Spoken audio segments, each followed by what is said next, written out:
Imagjino sikur një mjek që gabon në operacion të dënohej me prerjen e duarve. Imagjino sikur një shtëpi që shembet të kërkonte jetën e djalit të ndërtuesit. Dhe imagjino që kjo të mos ishte barbarizëm, por ligj i shkruar dhe i gdhendur në gur. Kjo nuk është fantazi.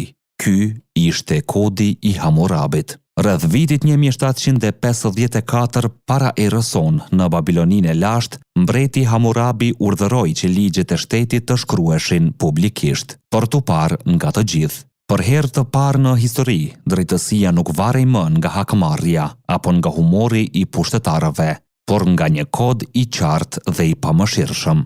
Kodi përmbante mbi 280 ligje që rregullonin gjithçka, nga martesa dhe tregtia deri tek mjekësia dhe ndërtimi. Parimi kryesor ishte sy për sy, dhëmb për dhëmb, por jo për të gjithë njësoj. Jeta e një njeriu të lirë vlente më shumë se sa ajo e një sklavi. Ligji ekzistonte, por barazia jo. Megjithatë, ky kod ndryshoi historinë, sepse tregoi se pa ligj të shkruar nuk ka rend dhe pa rend nuk ka qytetërim. Histori epike, aty ku e kaluara rilind.